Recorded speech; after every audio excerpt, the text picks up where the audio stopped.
दिल टूटना एक मेटाफर नहीं है, लेजिट जो इंसान इतने पेन के थ्रू जा रहा होता है वो इस इमोशन को फिजिकली भी फील कर पाता है। अब यूनिवर्सली हर ब्रेकअप के 7 स्टेजेस होते हैं। जब आपको वो सातों स्टेजेस पता होंगे तो it will be easier for you to move on. सिर्फ ये सवाल ही आपकी जिंदगी बदल सकता है। सिर्फ ये सवाल एक सही इंसान से अगर आप पूछ लो और जो जवाब वो आपको दे दो उसको आप फॉलो कर लो तो a lot can change for you। वो हर मिनट जो तुम इस इंसान के लिए वेस्ट कर रहे हो वो हर मिनट तुम यूज कर सकते हो अपने लिए एक इनक्रेडिबल लाइफ बनाने में। किसी इंसान को पकड़ के उसके पीछे जिंदगी भर रोते रहोगे, इस ट्रैप से बाहर निकलो, इस बेचारेपन के ट्रैप से बाहर निकलो। तुम कोई बेचारे नहीं हो। जब ये वाली फीलिंग अपने अंदर लाओगे तो ऑटोमेटिकली मूव ऑन का प्रोसेस इजी हो जाएगा। ब्रेकअप। आज हम बात करेंगे about a very sad thing which is breakup, heart break, दिल टूटना। और आपको पता है ये सिर्फ मेटाफर नहीं है, दिल टूटना एक मेटाफर नहीं है, लेजिट जो इंसान इतने पेन के थ्रू जा रहा होता है वो इस इमोशन को फिजिकली भी फील कर पाता है। सिर्फ मेंटली या इमोशनली नहीं, breakups are physical also. You feel physical pain, आपको खालीपन लगता है, आपको अपने दिल के अंदर एक हॉलोनेस फील होती है। और ये सारे इमोशंस एकदम वैलिड है। लाइफ में कुछ पेन बहुत ज़्यादा इनएविटेबल होता है, जैसे हम डेथ को कंट्रोल नहीं कर सकते। Same is with heart break. आप ब्रेकअप को, हार्ट ब्रेक को कंट्रोल नहीं कर सकते हो। ये ऐसा इमोशन है जो लाइफ में कभी ना कभी हर किसी को फेस करना ही पड़ता है। अगर रिलेशनशिप में नहीं तो किसी बिजनेस पार्टनरशिप में, फ्रेंडशिप में या किसी भी वे में। बट ये इमोशन इनएविटेबल है। ऐसा कोई इंसान नहीं होगा जिसने लाइफ में कभी भी ऐसा कोई डिटैचमेंट फेस नहीं करा होगा। तो पहली चीज़ तो आप अकेले नहीं हो। ये चीज़ बहुत लोगों ने फेस करी है, आगे भी बहुत लोग फेस करेंगे। बट आज हम ये फिगर आउट करेंगे कि ऐसा कौन सा तरीका है ब्रेकअप से क्विकली निकलने का और अपना बेस्ट वर्जन बनने का in the shortest time possible. क्योंकि ये आजकल के यूथ की बहुत ही बड़ी प्रॉब्लम है। आप किसी एक इंसान के पीछे अपने लाइफ के बहुत क्रूशल गोल्डन ईयर्स वेस्ट कर देते हो। जो हमारी लाइफ होती है ना 17 साल से लेके 30 साल के बीच में, ये हमारी लाइफ के गोल्डन ईयर्स होते हैं और हम इन्हीं को वेस्ट कर देते हैं किसी एक इंसान के लिए। हमारे को ऐसा लगता है हमारी दुनिया पूरी फॉल अपार्ट कर रही है। बट इस सब से डील करने के बहुत सारे तरीके हैं। उन सब तरीकों का आज हम डिस्कस करेंगे। ये डिस्कस करेंगे ब्रेकअप क्यों होता है, ब्रेकअप के क्या स्टेजेस होते हैं, मूव ऑन कैसे करते हैं, एवरीथिंग।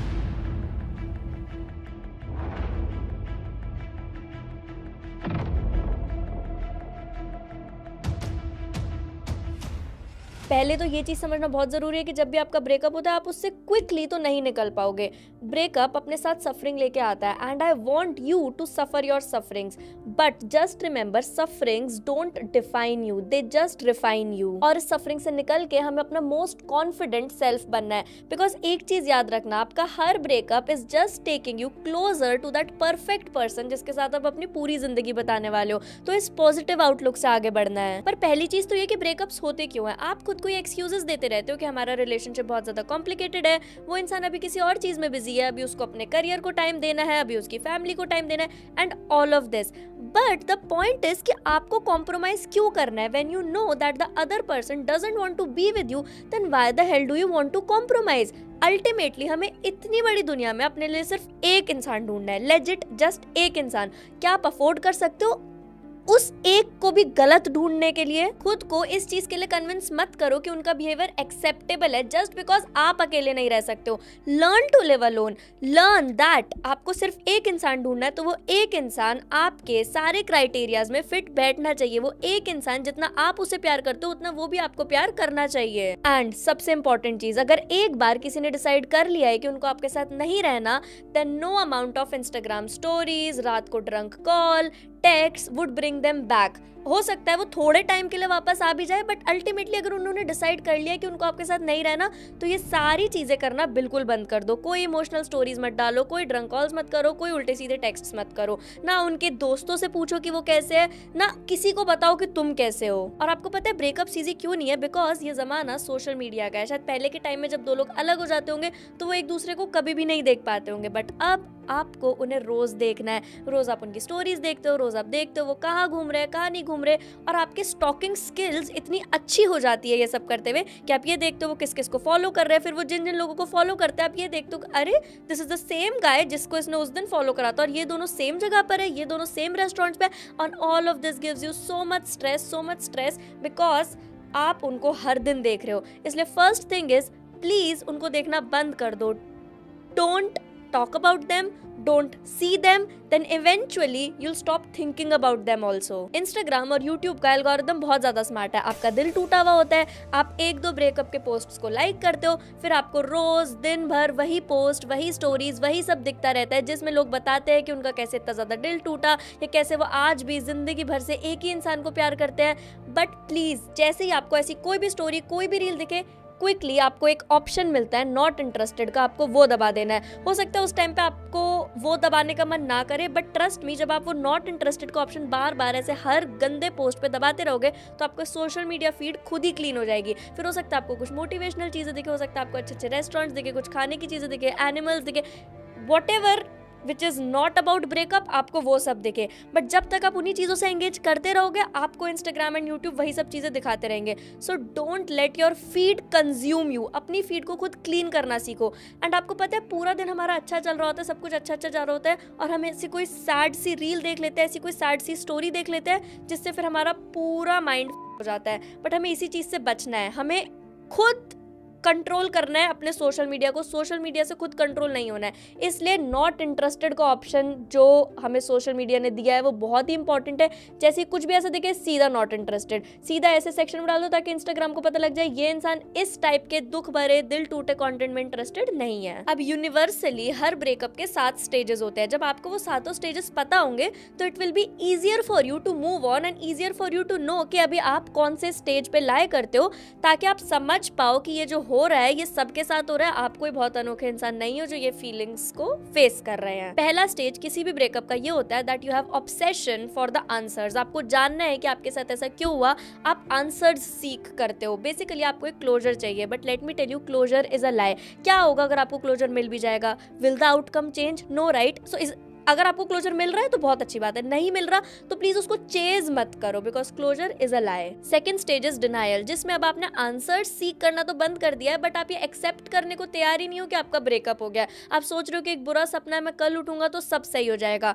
बट डीप डाउन कहीं ना कहीं आपको पता होता है कि ये नहीं होगा, बट स्टिल आप खुद को कन्विंस कर रहे हो कि नहीं नहीं नहीं, अभी तो सब खत्म नहीं हुआ, नहीं इतनी जल्दी तो सब खत्म नहीं हो सकता. तो ये आप एक डिनायल के स्टेज में होते हो. Then third stage is sorrow. इस स्टेज में आपको ये लगता है कि मेरे साथ ही ऐसा क्यों हुआ, मैंने क्या गलतियां करी थी, मैं क्या ऐसा ठीक कर दूं कि वो इंसान मेरे पास वापस आ जाए.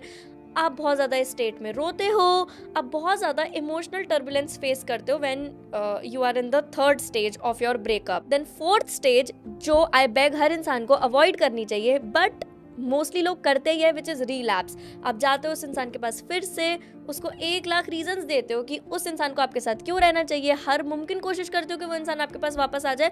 हो सकता है कुछ शॉर्ट पीरियड के लिए वो इंसान भी आपको दिखाए कि वो वापस आना चाहता है, बट अगर उन्होंने ब्रेकअप करा है तो वो उनका एक कॉन्शियस डिसीजन होगा. And I don't think so कि आपके ये सब करने से वो आपकी लाइफ में परमानेंटली वापस आएंगे. तो इसलिए if possible we should skip the stage 4 और हमको इस रीलैप्स के फेस में नहीं जाना चाहिए. Then the fifth stage is anger. आपको बहुत ज्यादा गुस्सा आता है, आपने बहुत ज्यादा ग्रज होल्ड कर रहे होते हैं, आप सामने वाले इंसान को बहुत ज्यादा हेट करने लग जाते हो, आप अपने दिमाग में बुरे बुरे सिनेरियोस सोचते हो कि आप ये कर दोगे, आप वो कर दोगे, बट अल्टीमेटली कुछ भी नहीं होता, कुछ भी नहीं करते. वो एंगर से सिर्फ आप अपनी हेल्थ ही खराब कर रहे होते हो. Sixth stage is acceptance. इस स्टेज में ऑफ कोर्स आप खुश नहीं हो कि आपका ब्रेकअप हो गया, बट अब आपने उस फैक्ट को एक्सेप्ट कर लिया. आप बहुत ज्यादा खुश नहीं हो, बट आप बहुत ज्यादा दुखी भी नहीं हो.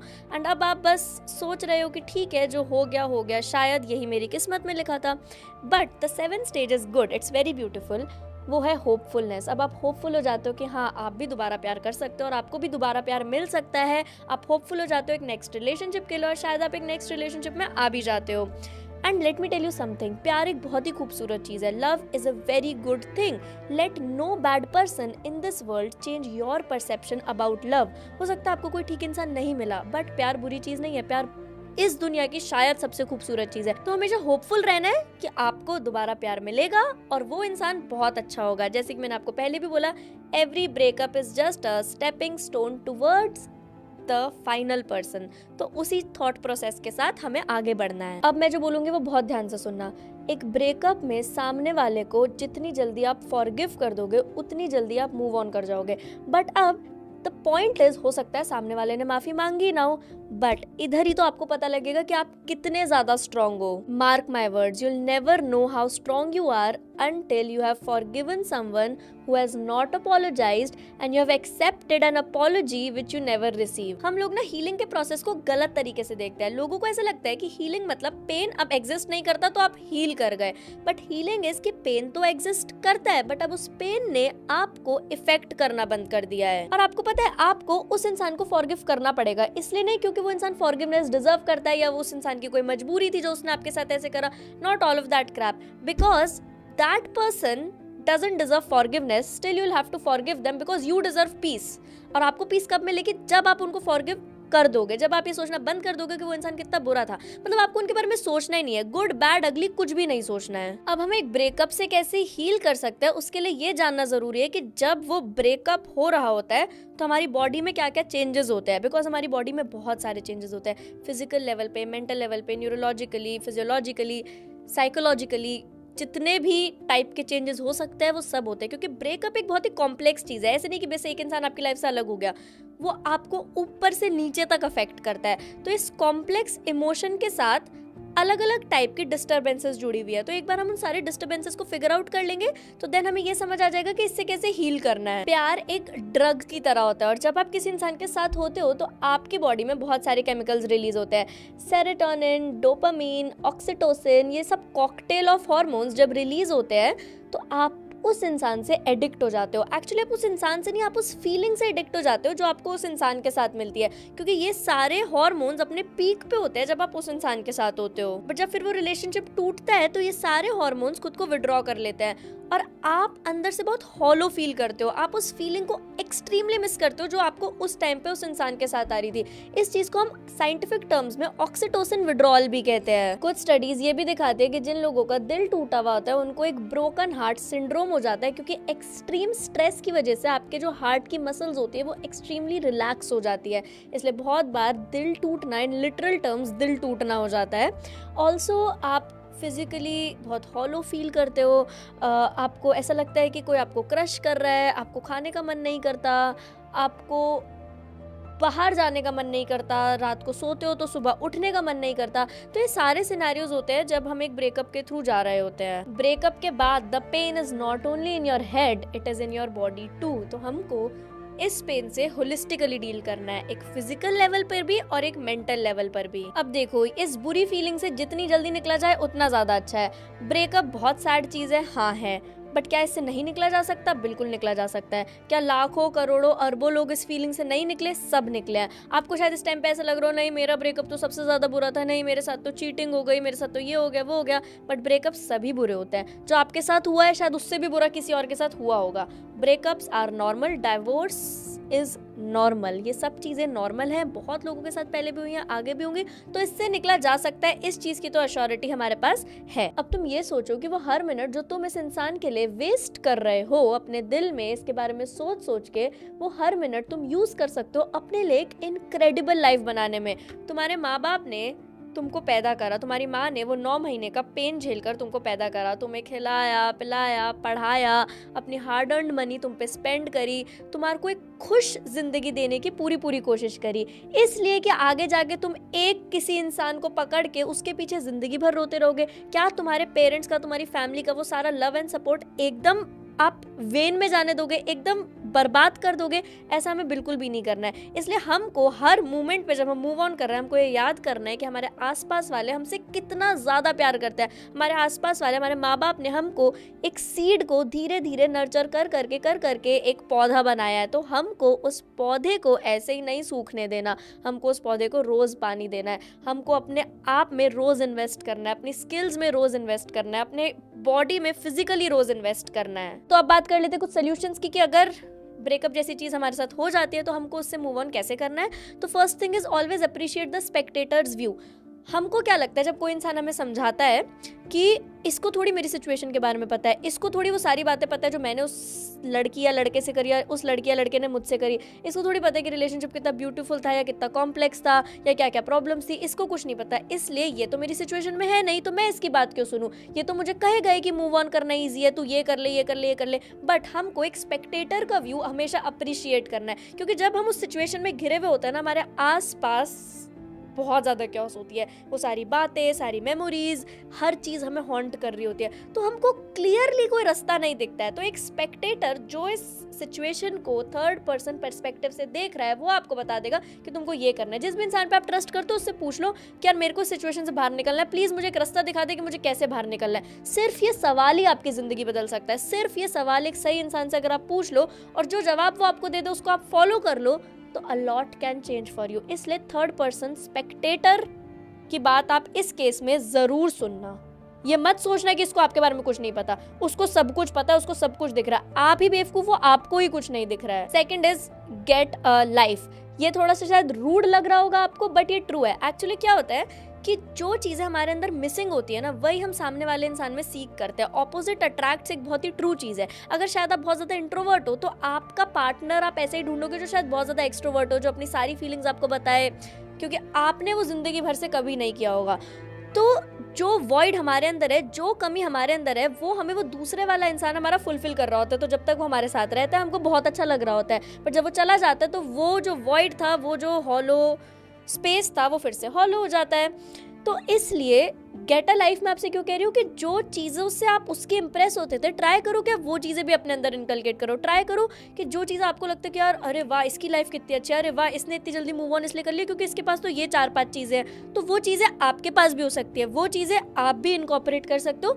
ऐसा नहीं कह रही कि आप अपनी यूनिकनेस को दो, बट यस जस्ट ट्राई कि जो वो खाली स्पेसेस है, जो वो इंसान आपके भर रहा था, उनको आप खुद ही भर लो। थर्ड इज एक न्यू इमोशनल हाई को चेज करो। जैसे कि मैंने आपको बताया कि ऑक्सीटोसिन विड्रॉल हो जाता है, मतलब कुछ हार्मोन्स रिलीज होना बंद हो जाता है। तो अब हमको उन हार्मोन्स को दोबारा से रिलीज कराना है ताकि हमारा जो पेन है वो थोड़ा सा कम हो। अब वो कैसे हो सकता है? मान लो आप ये डिसाइड करो कि अब मुझे अपनी बेस्ट शेप में आना है, अब मुझे अपना बेस्ट वर्जन बनना है, तो आप जिम ज्वाइन करो। फिर क्या होगा? धीरे धीरे धीरे धीरे आप अपनी बॉडी में चेंजेस देखोगे। एंड ट्रस्ट मी, जब हम अपनी आंखों से मेहनत के बदले किसी मसल को ग्रो होता हुआ देखते हैं ना, वो मज़ा ही अलग होता है, वो दिमाग को सुकून ही अलग मिलता है। तो इसलिए कोई भी अलग इमोशनल हाई आप चेज करो। कुछ करियर गोल भी बना सकते हो, anything which you prefer, but मेरे हिसाब से बेस्ट तो ऐसा रहता है आफ्टर अ ब्रेकअप कि आप अपने मोस्ट कॉन्फिडेंट फिजिकल सेल्फ बन जाओ।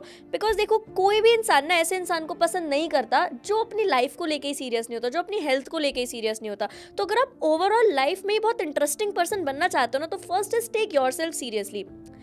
आपकी क्या हाइट है, क्या कलर है, जैसा आपको भगवा क्या फीचर्स है, वो सब आप चेंज नहीं कर सकते हो। बट हर इंसान का एक बेस्ट फिजिकल वर्जन होता है और एक वर्स्ट फिजिकल वर्जन होता है। मोस्ट ऑफ द टाइम्स जब हम रिलेशनशिप में होते हैं तो हम अपने फिजिकल सेल्फ पे ध्यान नहीं दे पाते हैं, हम थोड़े से फैट भी हो जाते हैं, हम अपने कपड़े वपड़े भी नए नहीं खरीदते हैं, बिकॉज हम बहुत ऑक्यूपाइड होते हैं एक ही इंसान के साथ। बट जब ये सब हो जाए तो उसके बाद लड़कियों के लिए maybe go get a new hair colour, लड़कों के लिए अपना बियर्ड का, बालों का स्टाइल चेंज करो, नए कपड़े खरीदो, खुद पे इन्वेस्ट करो, जो भी चीज़ आप कर सकते हो खुद को बेटर फील कराने के लिए वो करो। बट हाँ, ट्रस्ट मी, योगा या जिम में से जो भी विच एवर यू प्रेफर वो ज़रूर ज्वाइन करो। इनफैक्ट कुछ डांस क्लास, जुम्बा, ये सब भी आप ट्राई कर सकते हो। बट ये सोचो कि अब मुझे बहुत ज़्यादा खूबसूरत दिखना है। ये खूबसूरती आपके अंदर एक नया लेवल ऑफ कॉन्फिडेंस लाएगी, एक नए लेवल ऑफ कॉन्फिडेंस को आप अनलॉक करोगे। और आपको जब खुद से प्यार हो जाएगा ना, तो अपने आप ही जो औरों के लिए आपके मन में हेट थी, जो आप चिढ़ रहे थे कि इसने मेरे साथ ऐसे क्यों करा, क्या करा, वो खुद ही कम हो जाएगा। फोर्थ जो बहुत इंपॉर्टेंट है वो है रिफ्लेक्ट एंड लर्न। हाँ, आपको उनको फॉरगिव कर देना है, बट आपको उस सिचुएशन से बहुत सारी चीज़ें सीखनी है। पहली चीज़ तो आपको ये सीखनी है कि क्या आपके नॉन नेगोशिएबल्स है, क्या उन्होंने रिश्ते में ऐसी चीज़ करी जिस वजह से आप बहुत ज़्यादा दुखी हुए, बहुत ज़्यादा परेशान हुए। तो अपने नॉन नेगोशिएबल्स लिस्ट डाउन कर लो, ताकि जब आपकी लाइफ में दूसरा पार्टनर आए तब आपको एग्जैक्टली पता हो कि भाई इन चीज़ों पे तो मैं कॉम्प्रोमाइज़ नहीं कर सकता या नहीं कर सकती, तो वो आप उस पार्टनर को पहले ही कम्युनिकेट कर दो। दूसरी चीज़, आप खुद को भी ऑब्जर्व करो। ब्रेकअप एक बहुत अच्छा तरीका है खुद के बारे में भी जानने के लिए कि आप सर्टेन सिचुएशंस पे कैसे रिएक्ट करते हो, ताकि आप अगले रिलेशनशिप में वो सारी गलतियां ना दोहराओ। अगर आपको लगता है कि इस रिलेशनशिप में शायद आपसे भी कुछ गलती हुई जिस वजह से वो इंसान चला गया, तो वो गलतियां आप अपने दूसरे रिलेशनशिप में ना दोहराओ। अब जब हमारा ब्रेकअप होता है ना, तो एक और इमोशन जो बहुत ज़्यादा बाहर निकल के आता है वो ये होता है कि क्या मुझे दोबारा से ऐसा इंसान मिलेगा, क्या मेरे को दोबारा से कोई प्यार करेगा, क्या दोबारा से मेरी लाइफ में कोई इंसान आ पाएगा। तो ट्रस्ट मी, आ ही जाएगा, हर किसी की लाइफ में आ जाता है। नहीं भी आए तो तुम्हारे माँ बाप तुम्हारी अरेंज मैरिज के लिए कोई अच्छा इंसान तो तुम्हारे लिए ढूंढ ही देंगे on a lighter note, but you'll find someone very good, trust me. वो वाला इंसान भी तो आ गया ना, कुछ तो स्किल सेट होगा ना तुम में, जो वो वाला इंसान आ गया तो दूसरा भी आ जाएगा। It's very basic, very simple. As we come to the end of this video, I want to give you a queen's advice, और वो एडवाइस ये कि हमको एज ह्यूमंस बहुत मज़ा आता है बेचारा बनने में। इस चीज़ को तुम सोचना थोड़ा तो तुम रियलाइज़ करोगे।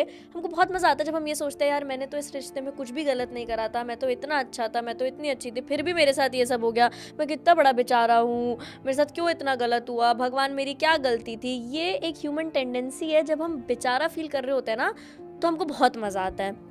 तो इस ट्रैप से बाहर निकलो, इस बेचारेपन के ट्रैप से बाहर निकलो। तुम कोई बेचारे नहीं हो। कोई इंसान अभी हॉस्पिटल बेड पे जो तुम्हारी लाइफ है ना वो क्रेव कर रहा होगा कि काश मेरी लाइफ इस इंसान की जैसी होती। तो इस बेचारेपन के ट्रैप से जितनी जल्दी बाहर निकल जाओगे और जितनी जल्दी ये सोचोगे कि मैं कोई बेचारा नहीं हूँ, मेरे साथ कोई बुरा नहीं कर सकता, मेरे साथ कुछ गलत कोई करके दिखाए तो कोई गलत नहीं कर सकता, आई एम नॉट अ बेचारा, I am a king, I am a queen. जब ये वाली फीलिंग अपने अंदर लाओगे तो ऑटोमेटिकली मूव ऑन का प्रोसेस इजी हो जाएगा। ट्रस्ट भी ये कोई दुनिया का एंड नहीं है, ब्रेकअप बहुत नॉर्मल है जैसे मैंने पहले भी बताया, and the best is yet to come. ये बस एक चैप्टर था तुम्हारी किताब का, और ये किताब तुम्हें एक दिन लैंड कराएगी एक ऐसे पर्सन के पास जो तुम्हें बहुत प्यार करेगा और जिससे तुम बहुत ज्यादा प्यार करोगे। ये ब्रेकअप वगैरह वाले स्ट्रेस को साइड करो, अपने अंदर मोटिवेशन लाओ किसी बड़े गोल को चेज करने की। एक्चुअली ब्रेकअप में बुरा इसलिए भी बहुत ज्यादा लग रहा होता है क्योंकि जब हमें सैड इमोशन में होते हैं ना, हम और कोई काम कर नहीं रहे होते हैं, हम अपने करियर पे ध्यान नहीं दे रहे होते, पढ़ाई नहीं कर रहे होते, जॉब कर रहे होते तो उस पर ध्यान नहीं दे रहे होते, बिजनेस कर रहे होते तो उस पर ध्यान नहीं दे रहे होते।